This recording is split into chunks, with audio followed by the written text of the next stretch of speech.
sur Ecofilm Télévision, mesdames et messieurs, et bonsoir, bonjour, ça dépend de l'heure que vous nous suivez. Merci de rester branchés devant vos postes téléviseurs, devant vos smartphones pour nous suivre sur Internet également, partout à travers le monde. Aujourd'hui, notre nouveau numéro de votre magazine, les diagnostics.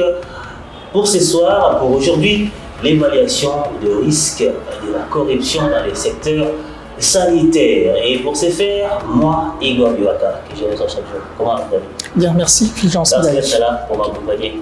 Merci, comme chaque fois. Voilà. Ensemble avec Igor Biwaka, nous allons recevoir pour vous un grand homme, quelqu'un qui s'investit depuis plus de 10 ans en écrivant des livres, en faisant des études pour les secteurs sanitaires, notamment la couverture santé universelle ici en RDC, Maître Charles Omambo Lokese. Bonjour, bienvenue. Bonjour et merci, cher ami. Merci d'être là. Merci une fois de plus de répondre à notre invitation. C'est la deuxième fois que vous passez sur cette émission, les diagnostics. Les besoins étaient encore énormes après avoir lu les rapports de la LICOCO sur le risque de la corruption dans les secteurs sanitaires. Nous avons vu votre nom, nous avons également pensé à vous. Nous vous avons appelé et vous êtes là. Une fois de plus, bienvenue.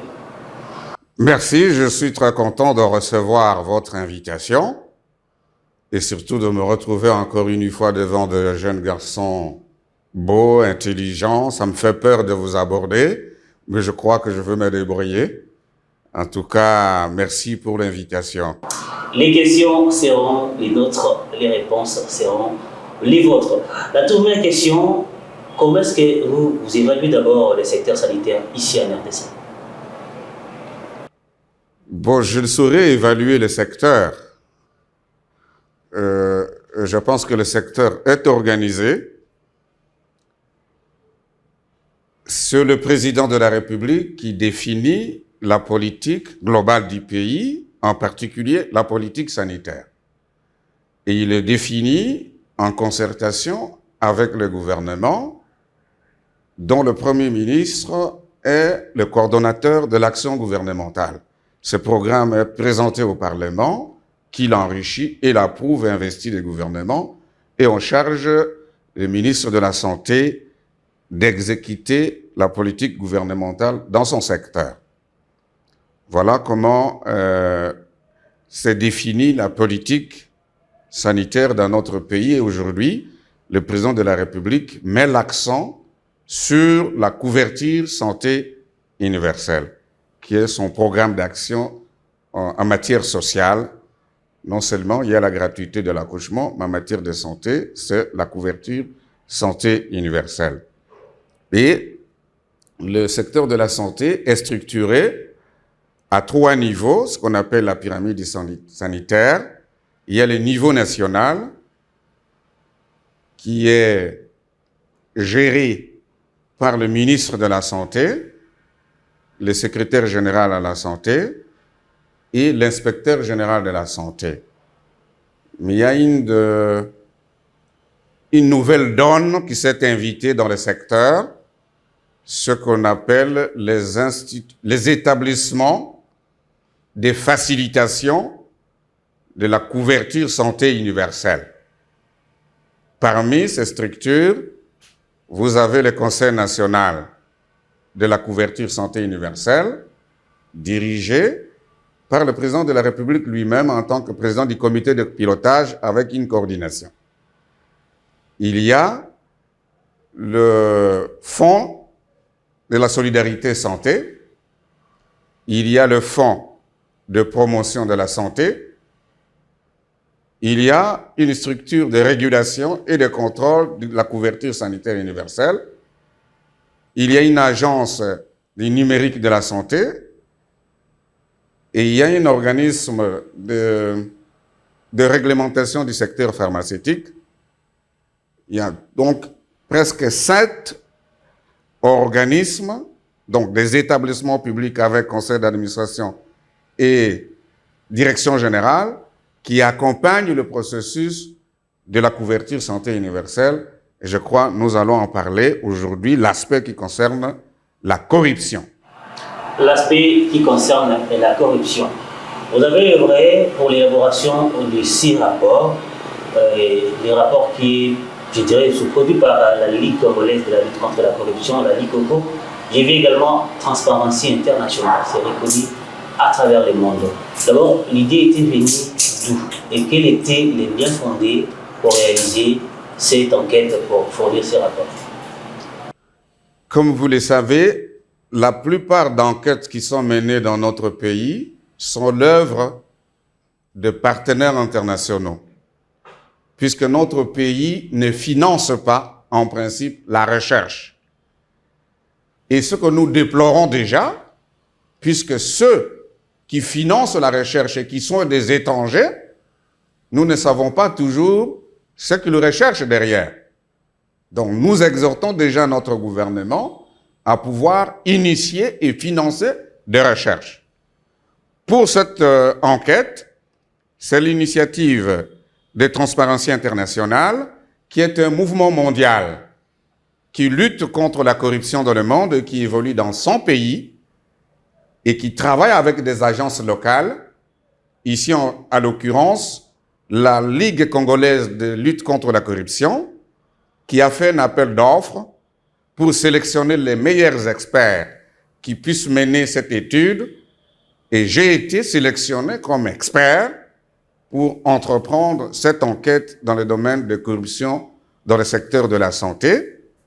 Je m'en félicite déjà parce qu'on était plusieurs. Nous félicitons également parce que c'est un très bon rapport. Oui, il fallait. Vous seriez condamné si vous ne l'aurez pas fait. Puisque ce n'est pas facile d'être sélectionné expert, pas par le gouvernement, parce que là, c'est un cousin qui vous recommande, c'est un beau-frère, un petit frère, quelqu'un de la tribu. Mais ici, c'est une agence internationale avec des critères stricts qui m'a sélectionné, ce que le gouvernement n'a jamais fait à mon égard. Mais les autres reconnaissent notre valeur. Alors, les bien fondés, c'était que dans notre système de santé, qui est caractérisé par la vente de soins, les plus vulnérables parmi nous, les gagne-petits, n'ont pas accès aux soins de qualité. Alors, il fallait découvrir les obstacles d'accès de vulnérables aux soins de santé. Et parmi ces obstacles, il fallait s'intéresser sur les risques de corruption qui ont un impact négatif sur les populations. Je vous dis déjà, plus de 80% de Congolais n'ont pas la capacité financière d'accéder aux soins de santé. Le bien fondé, donc, c'est de comprendre quels sont les obstacles qui empêchent les vulnérables d'accéder aux soins de santé. Et parmi ces obstacles, on s'est penché sur l'évaluation des risques de corruption et puis l'impact de ces risques-là sur le vulnérable. Alors, professeur, vous avez, puisqu'on parle toujours de ces rapports, qui est donc l'évaluation des risques, n'est-ce pas, de la corruption dans le secteur de la santé publique en République démocratique du Congo, est-ce qu'on peut savoir quels sont les axes prioritaires qui ont été identifiés pour faire évidemment l'objet d'études de ces rapports? Oui, comme vous savez, le secteur de la santé est grand. Et le secteur de la santé n'implique pas simplement le ministère de la Santé. Il y a beaucoup d'autres ministères qui sont impliqués. Il y a donc beaucoup d'acteurs aux rôles différents. Alors, notre enquête ne s'est pas focalisée sur la grande corruption des grands acteurs gouvernementaux, puisque ceux-là qu'on détourne de millions qui auraient dû ou qui auraient pu aider les populations les plus vulnérables. Alors, on a pensé au point de décision, c'est-à-dire au point où l'État est en contact direct avec la population. On a sélectionné quelques domaines prioritaires qui ont fait l'objet de notre enquête. Il s'agit principalement de 4 domaines. L'accessibilité aux soins de santé, la fourniture de médicaments, le recrutement dans le secteur de la santé et l'inspection-contrôle. Voilà des domaines qu'on a jugés prioritaires puisque ces domaines ont un impact direct vis-à-vis de la population. Vous parlez ici de l'accessibilité et de la santé. Qu'est-ce qui fait en sorte, n'est-ce pas, qu'à ce niveau-là, à ce niveau en tout cas de cet axe prioritaire, que la corruption puisse battre son plein? Oui. Le problème, c'est que dans notre pays aujourd'hui, 3/4 de prestataires de la santé, des administratifs de la santé, soit n'ont pas un numéro matricule, soit n'ont pas un salaire, soit n'ont pas de prime. Et pour que quelques rares qui ont salaire et prime, le salaire est trop bas.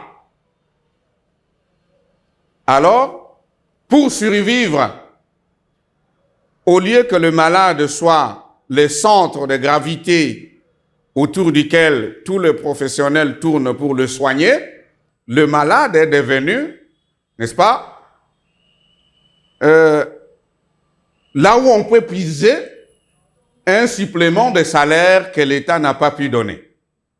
Donc, le rançonnement. Mais cela ne serait pas en fait lié au fait que, n'est-ce pas, on ne bénéficie pas encore d'un programme de couverture des soins de santé pour tout le monde?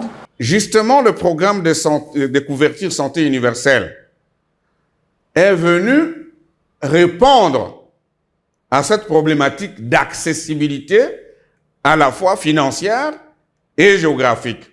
C'est comme ça que vous voyez, déjà en 2014, plus de 10 ans avant, nous avons publié ce bouquin, La séquestration de malades pour non-paiement de frais de santé, approche de solution. C'est-à-dire, pour ceux qui, malgré les circonstances, ils pouvaient bénéficier des soins, ne pouvaient plus rentrer à la maison puisqu'ils étaient incapables de payer. Et on les séquestre, parce que ça s'est fait jusqu'aujourd'hui. Bien sûr, évidemment. On les séquestre, et jusqu'à ce qu'il apure la dette. Donc, la couverture sanitaire est venue justement pour résoudre cette problématique d'accessibilité financière. Et avec le programme des 145 territoires, ça peut aussi résoudre le problème d'accessibilité géographique, c'est-à-dire qu'avant, on pouvait parcourir 300 km pour se faire soigner, mais avec ce programme, lorsqu'il sera bouclé, on peut parcourir 15-10 km pour se faire soigner. Mais qu'est-ce que vous avez pu constater concrètement dans ces premiers volets que vous avez identifiés comme étant obstacles, n'est-ce pas, dans l'accessibilité des soins de santé pour tous? Qu'est-ce que vous avez pu identifier comme étant des pesanteurs à ce niveau-là? Oui. Donc, je vous dis déjà que le score de risque moyen en partant d'un 1 comme très faible et 5 comme très élevé, les risques de corruption dans ce secteur-là, c'est 4.1 sur 5. Donc, le degré de risque de corruption est excessivement élevé. Qu'est-ce qu'on a remarqué? Avant que le malade puisse accéder dans l'enclos de l'hôpital, les surveillants lui exigent déjà des frais pour accéder dans l'enclos de l'hôpital. Je pense que vous avez visité un membre de famille, un ami. Avant d'entrer dans un hôpital, les surveillants vous demandent déjà de l'argent. Oui, c'est des pratiques qui sont généralisées. Oui, juste très généralisé. Très généralisé dans presque, en tout cas, toutes les structures sanitaires publiques. Que ce soit public, mais également sauf privé. Public. OK.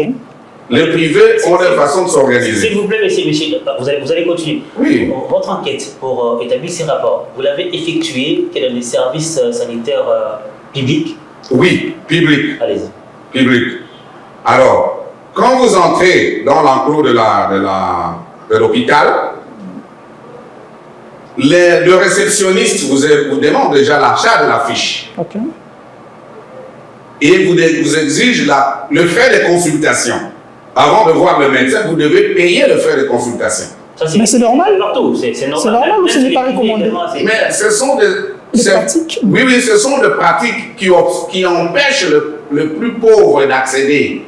Puisque avant même qu'il ne connaisse le sort, donc qu'il ne connaisse sa maladie, son budget est presque épuisé. Puisque ces frais-là dépendent d'un hôpital à l'autre, et ces frais-là n'ont pas une base légale. Vous voyez? Alors, lorsque on rencontre le médecin, il va prescrire les examens. En prescrivant les examens, et par exemple les échographies, les scanners,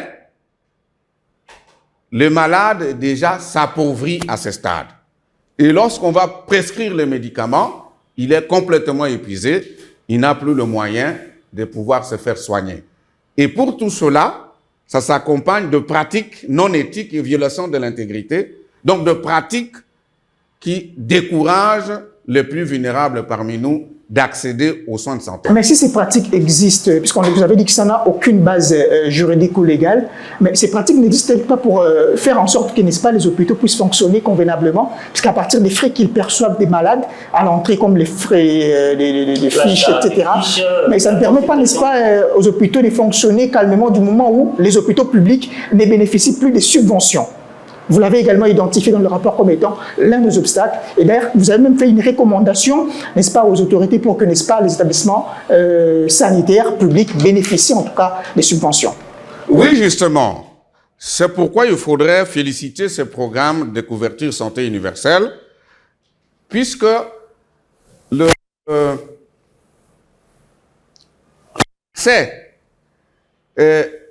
donc, comme je dis, les soins se vendent. Ça fait plus de 40 ans que l'État ne finançait plus. Les hôpitaux s'auto-financent, fonctionnent avec les recettes réalisées sur le dos de malades.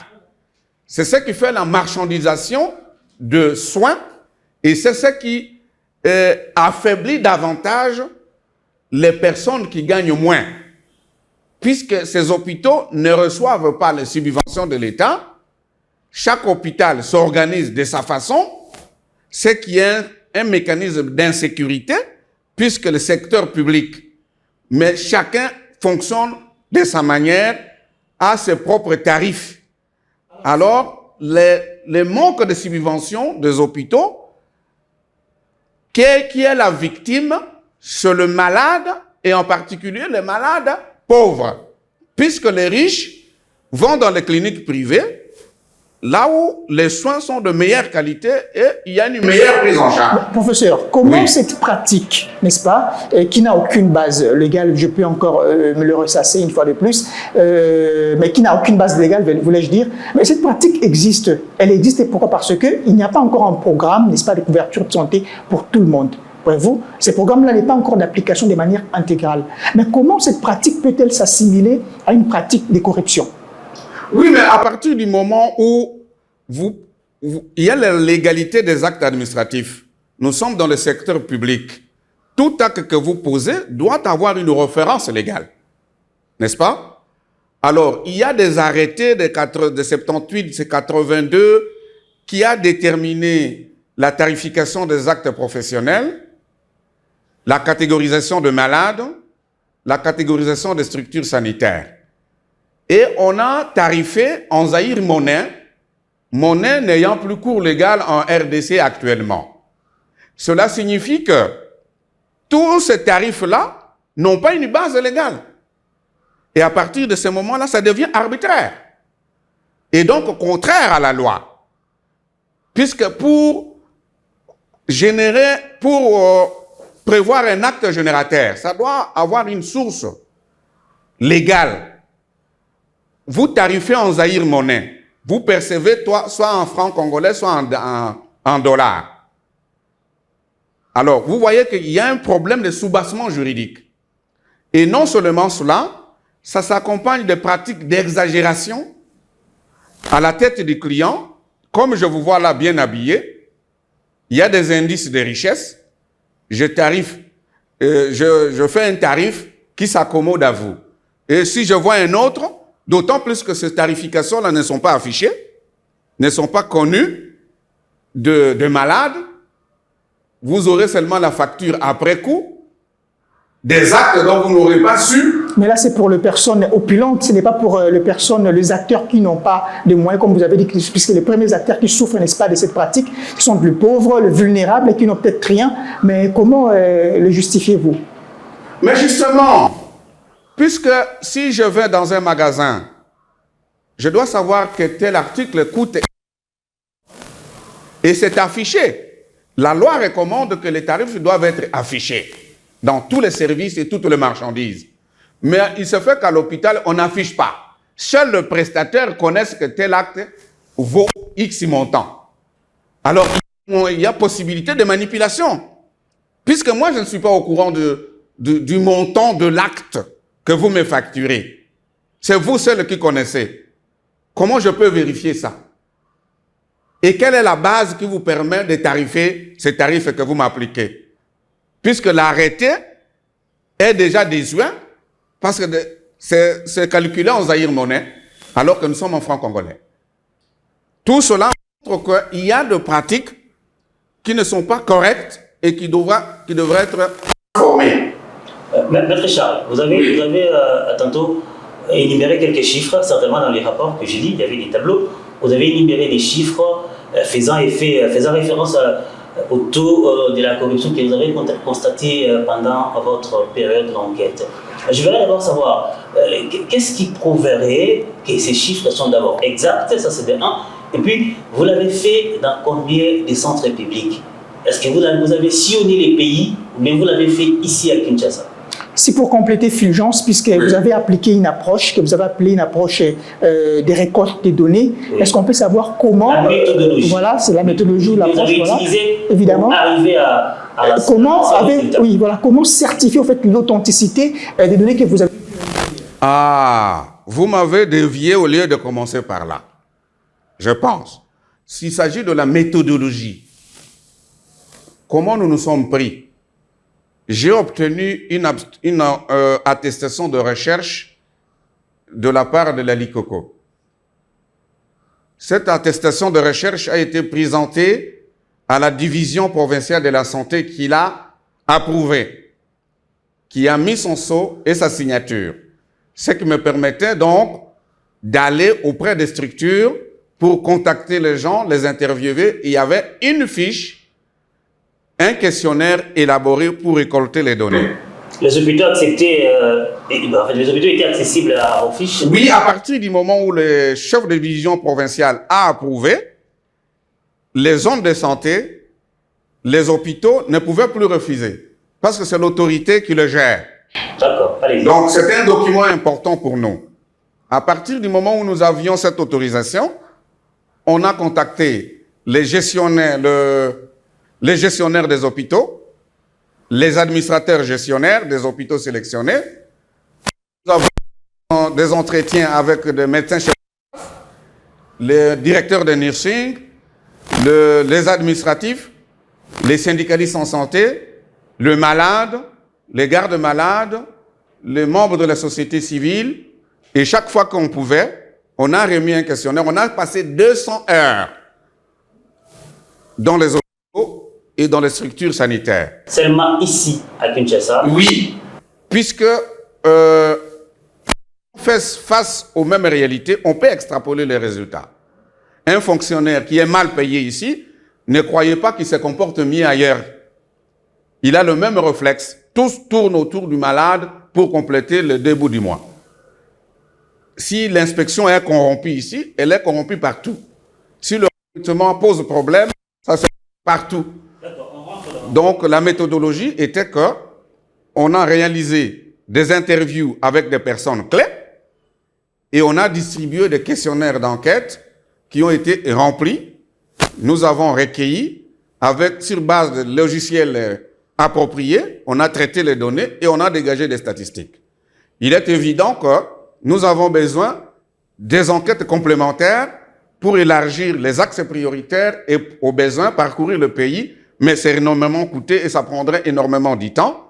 Donc, Kinshasa est représentatif de la réalité dans ce secteur. Je crois, Fulgence, on est peut-être parti vite en besoin, puisqu'avec le maître, on est en train de parler aussi des domaines prioritaires qui ont donc fait en sorte que, n'est-ce pas, qu'ils puissent aboutir à l'élaboration de ces 10 rapports. On a parlé premièrement en fait de la problématique d'accessibilité, n'est-ce pas, de soins. Oui. On a longuement déroulé des fonds en comble les principaux écueils qui font en sorte que, n'est-ce pas, il y ait des pesanteurs pour, n'est-ce pas, je dirais, l'épanouissement du secteur de la santé. Est-ce qu'on peut continuer, maître, puisque vous avez énuméré oui. des soins. Et là, j'ajoute un élément important qui participe à ce risque de corruption, puisque la plupart de médecins, laboratoires, infirmiers qui travaillent chez l'État ont des centres privés ou travaillent chez le privé.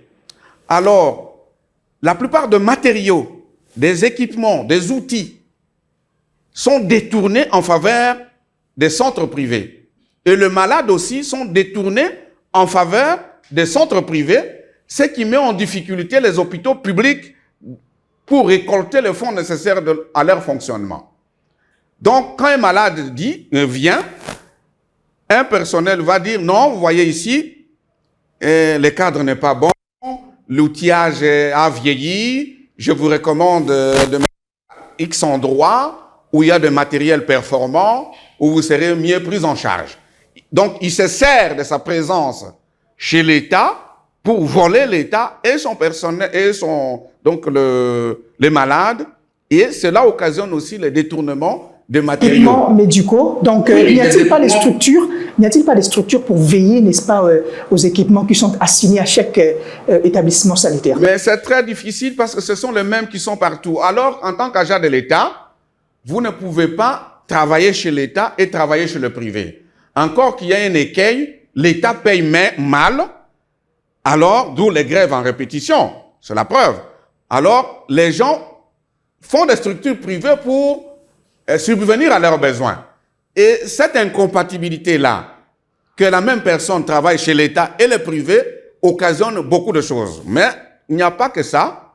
Il y a aussi l'accès aux médicaments. La plupart d'hôpitaux publics, soit n'ont pas de pharmacie du tout, soit ont de pharmacies vides ou de pharmacies qui ont trop peu de médicaments essentiels. De sorte qu'aujourd'hui, les malades vont s'approvisionner dans les pharmacies, dans la cité, sans garantie de sécurité, sans garantie de la qualité de ce produit-là. Et l'on nous dit que les médicaments sont de poison lorsqu'ils sont mal conservés, mal produits ou mal administrés. À ce niveau-là, comment on peut parler de la corruption? La corruption, c'est que il y a des sacs pharmaceutiques, ce qu'on appelle pharmapoche.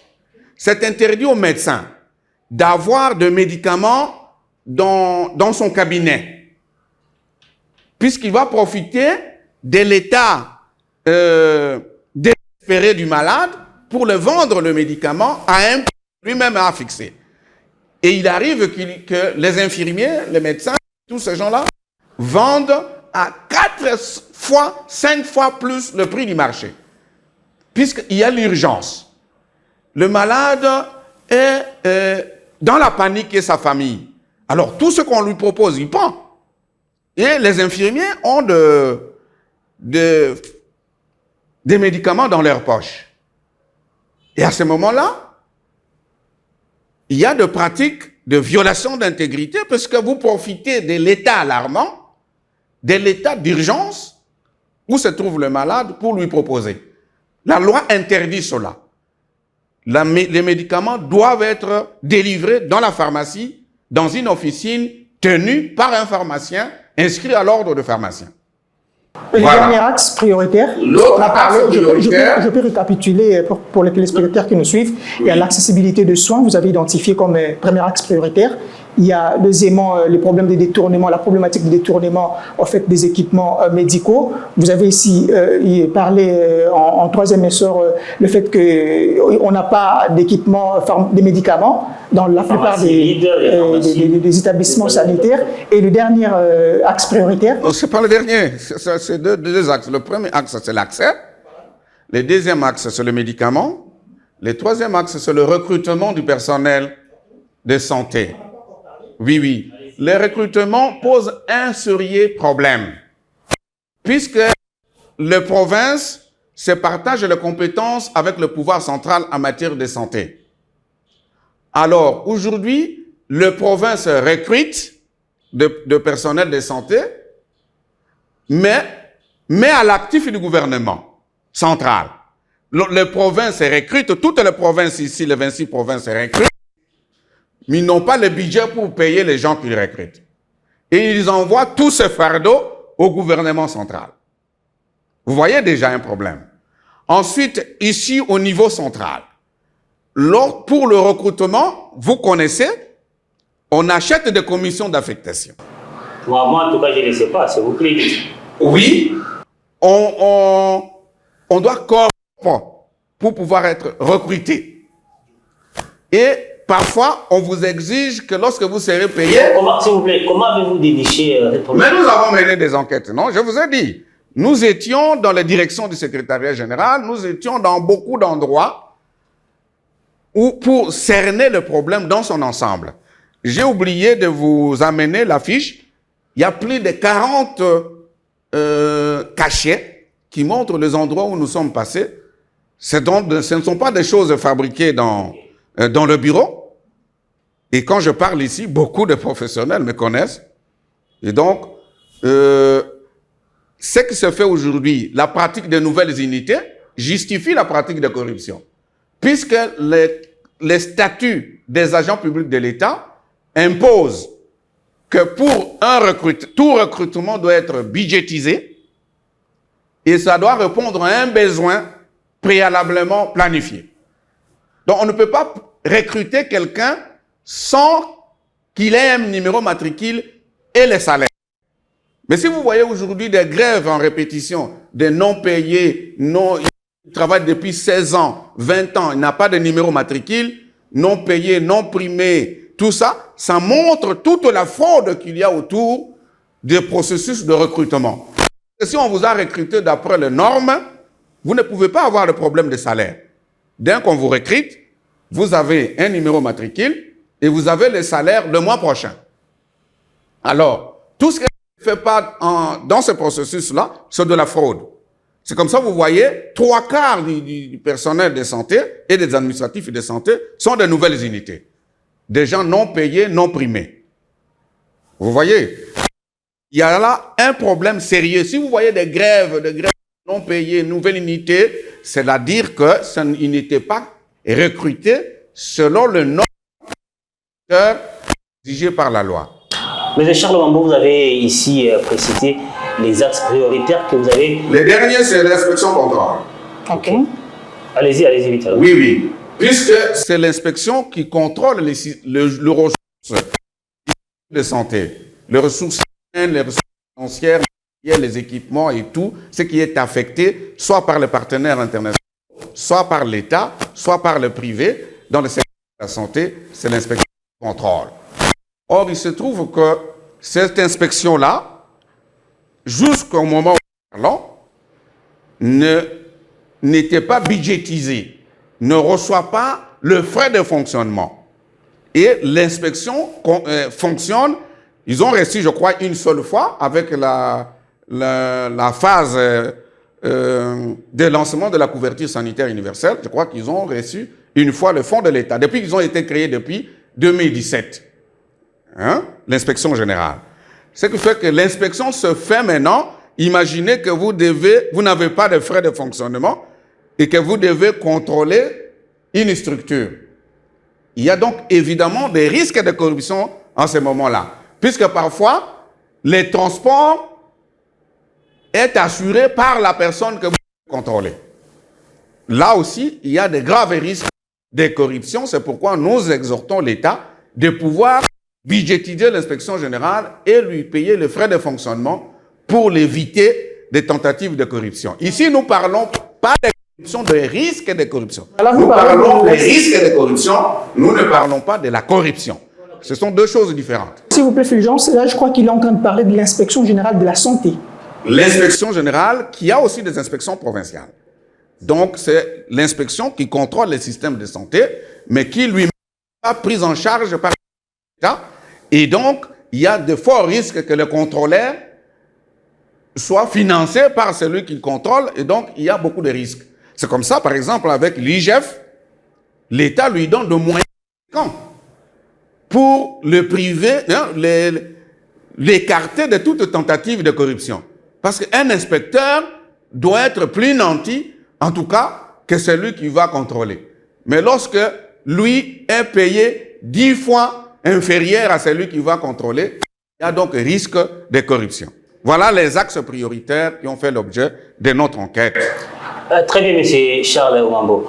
Vous avez ici passé au peigne fin les différents axes qui ont fait l'état de votre rapport. Mais vous travaillez dans les domaines sanitaires, vous écrivez, vous étudiez, vous faites des études. sur le domaine sanitaire depuis plus de 10 ans. Alors, qu'est-ce que vous avez proposé comme recommandation dans ces rapports que l'État, les gouvernements ou encore les instances internationales peuvent prendre en compte pour réguler la situation? Eh bien, nous avons 10 recommandations phares qui sont là. Allez-y, quelques-unes. Nous n'allons pas tout dire. Appliquer et étendre la couverture sanitaire universelle et intégrer les secteurs privés hospitaliers, les imageries médicales et les laboratoires dans ce processus. Je crois que vous avez reçu une fois le chef des médecins directeur privé a soulevé le problème et nous avons aussi constaté que les privés doivent être impliqués puisque l'État n'est pas partout.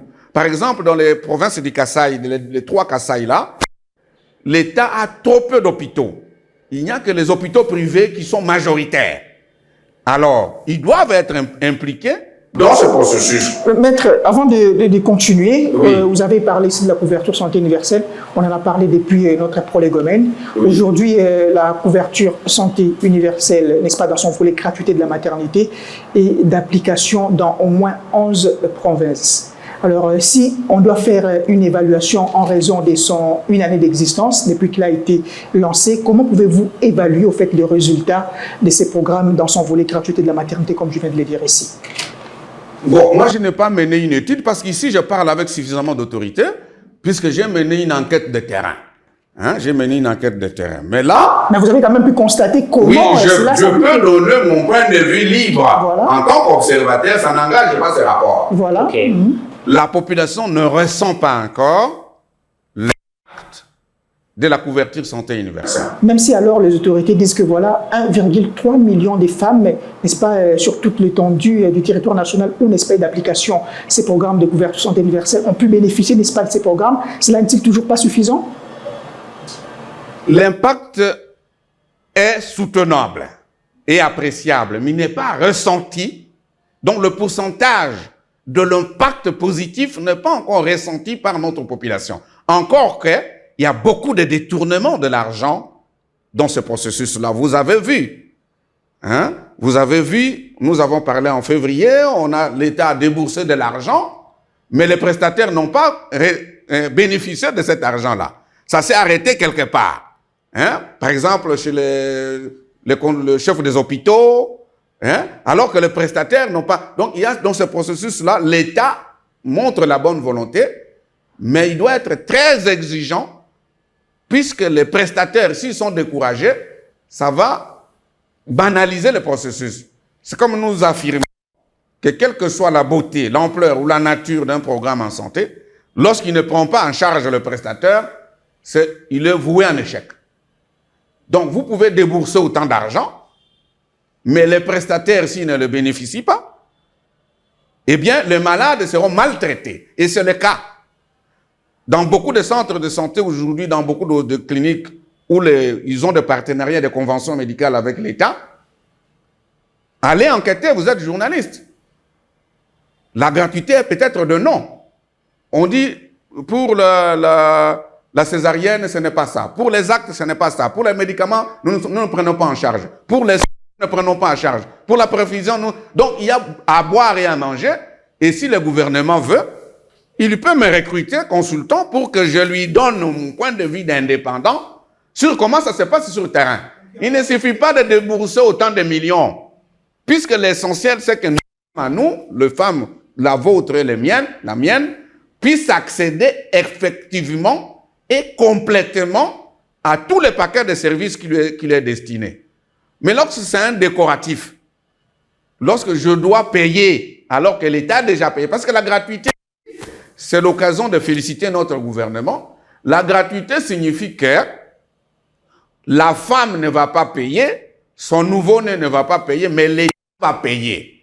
Donc l'hôpital comptabilise tous les actes qu'il a posés durant le mois et envoie la facture au fonds de promotion de la santé, au fonds de solidarité qui vont payer l'hôpital. Donc l'hôpital reçoit tout son argent, l'État paye, mais c'est le malade qui est dispensé. Donc ce qu'on appelle la protection financière dont parce que dans la couverture sanitaire universelle, on veut protéger les citoyens financièrement lorsqu'il est en contact avec les systèmes de santé. C'est ce que l'État essaie de résoudre comme problème, mais la faisabilité maintenant, d'abord, il y a trop de structures d'accompagnement de la mise en œuvre. Ces structures-là sont des établissements publics avec conseil d'administration et direction générale, et ces gens-là sont payés. Hein? Comment prendre en charge un conseil d'administration d'un établissement public? Et la direction générale avec Donc l'argent, une grande partie de l'argent est englouti dans le fonctionnement de ces structures-là. Et pourtant, nous aurions souhaité, en tant qu'experts dans le domaine, qu'il y ait peu de structures qui fonctionnent de façon optimale, mais le gros de moyens doivent être canalisés sur la population malade. On rentre maintenant dans les rapports parce que nous avons consommé presque tout notre temps. Vous étiez en train d'énumérer les différentes recommandations. Vous avez dit, vous en avez 10. Vous en avez cité une. Si vous voulez encore en citer deux autres. Comme ça, ici, nous avions parlé que recruter le gestionnaire des hôpitaux sur base d'un concours et d'un appel à candidature ouvert à tous pour lutter contre les systèmes de nomination fondés sur le clientélisme, le tribalisme, le népotisme. Ces recrutements et ce concours seront organisés par un organisme indépendant, recruté aussi par concours. Puisqu'aujourd'hui, il y a des gens, de par leur formation de base, n'ont pas étudié la gestion. Ils ont étudié d'autres choses. Je ne veux pas frustrer les gens. Mais c'est pourtant eux qui gèrent. Ils gèrent par défi, par habitude, par tradition ou par coutume, on ne sait pas. Nous proposons alors que tout méritant, on fasse appel d'offres, de candidatures, que chacun amène son programme de gestion d'un hôpital particulier, par exemple, et que l'organe recruteur soit aussi recruté sur base d'un concours. Puisque si c'est l'État qui nomme, mon cher ami, je serais déjà nommé depuis longtemps. Mais puisque je n'ai pas un parrain tribal ou de la coterie qui va me recommander, je parcours avec mon expertise dans le couloir. Il y a le clientélisme, il y a le tribalisme, il y a des nominations par parrainage, et le résultat est là. Notre population pleure. Pour ceux qui initient, ils se donnent de bonnes raisons, de bonne conscience. Mais enquêtez sur la population, et la population vous donne son opinion. Moi, j'ai recueilli l'opinion de la population qui n'est pas satisfaite jusque-là, malgré la bonne volonté des autorités, qui font un effort considérable, mais au point d'accès, au point où l'État est en contact avec la population, il faut beaucoup d'améliorations dans ce secteur-là. Donc, la recommandation phare ici... La recommandation phare, surtout ça. C'est que l'État s'est désengagé depuis longtemps dans le financement du secteur de la santé. Aujourd'hui, nous recommandons que les hôpitaux publics ne reçoivent plus l'argent de malade.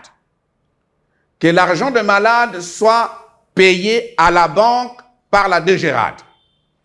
Que la DGRAD soit chargée de percevoir l'argent et cet argent est canalisé dans la caisse de la couverture sanitaire universelle.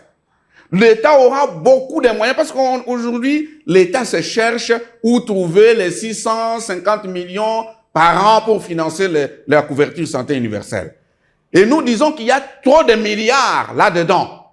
Si tous les hôpitaux publics, tout l'argent qui sont versés chaque jour est perçu par une seule caisse, par exemple la DGRAD, et que l'argent est payé à la banque, l'État aura comme ça des caisses renflouées.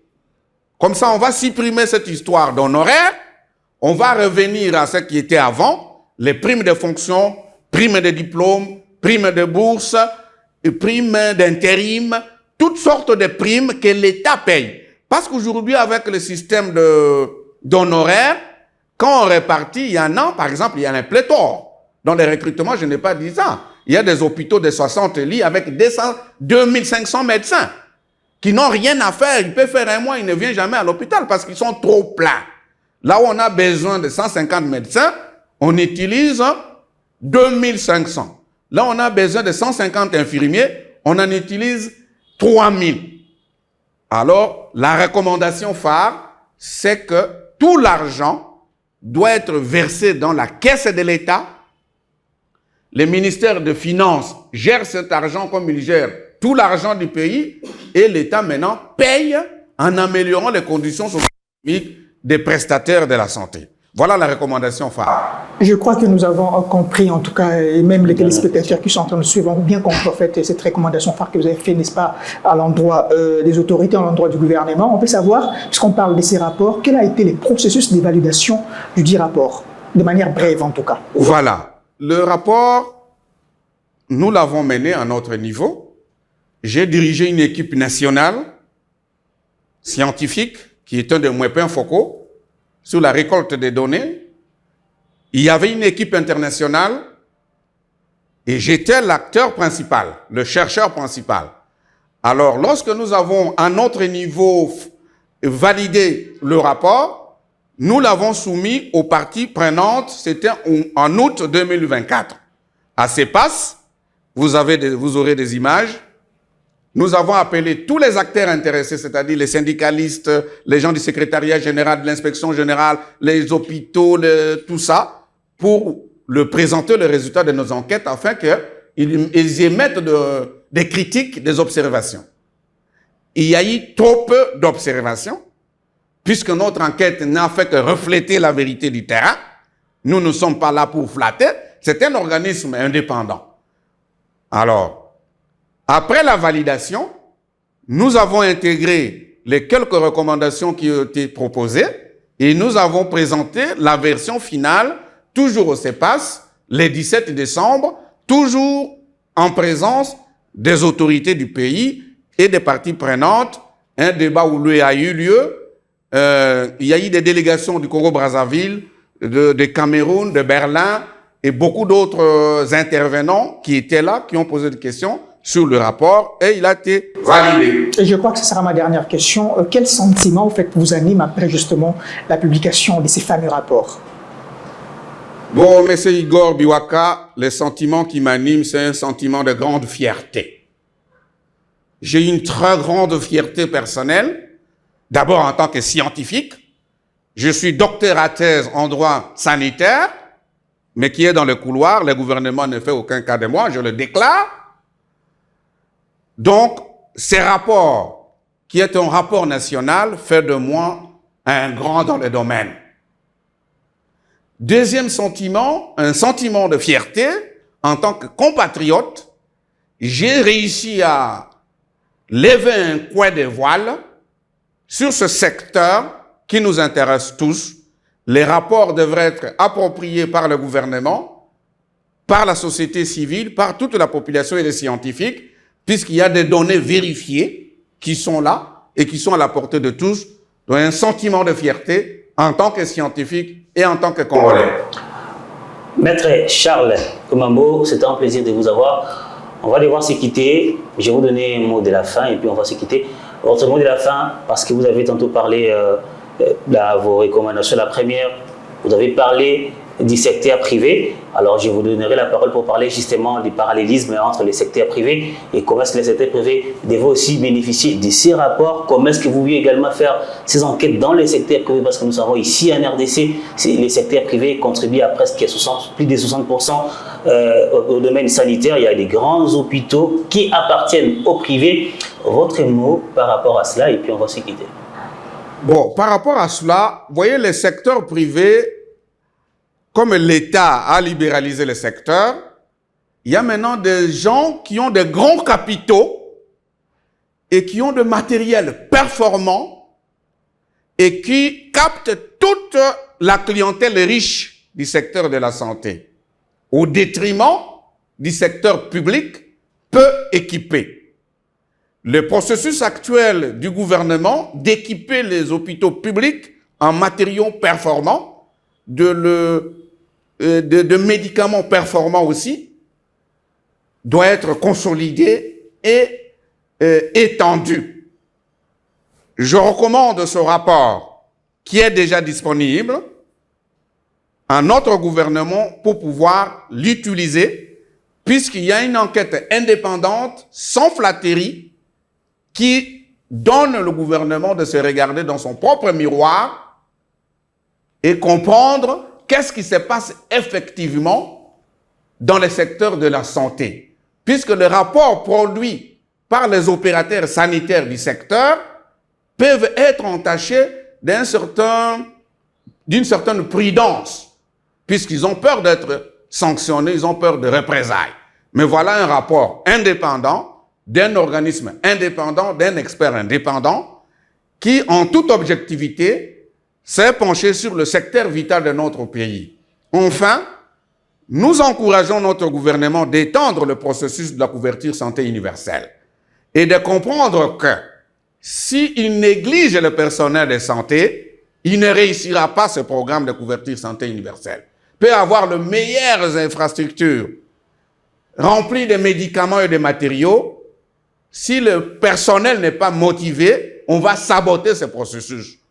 Donc, il faut améliorer sensiblement. Pas ce qu'on fait là, augmenter 50 000 francs. Non, non, non. Il faut augmenter sensiblement les salaires des agents du secteur de la santé. Maître Charles Omambo Loseke, c'est un plaisir de vous avoir sur ces plateaux pour les comptes de notre magazine Les Diagnostics avec vous. Nous avons essayé de parler de ces rapports importants intitulés « Évaluation des risques de la corruption » dans le secteur de la santé en République démocratique du Congo. Un rapport très intéressant de 106 pages que nous recommandons d'ailleurs au gouvernement, mais également à tous les acteurs nécessaires sur le plan international et le plan national également. Feuilletez, lisez, certainement ils vont trouver des données qui sont très fiables, des données qui ont été collectées de manière très intelligente. Nous vous remercions pour votre temps et nous vous félicitons également pour ces rapports très grands. Merci, c'est un plaisir partagé. Merci. Je remercie également Igor Biwakan, merci d'être là. Merci aux héros dans l'ombre qui étaient là derrière les différentes machines. Je cite Jomanana, Ediboma, Sile Chamala, RS, Rabi Samangwa. Jonathan Baké la programmation. Les rendez-vous est pris la semaine prochaine, allais-je dire, avec un autre invité pour diagnostiquer un autre secteur. D'ici là, portez-vous bien. Au revoir.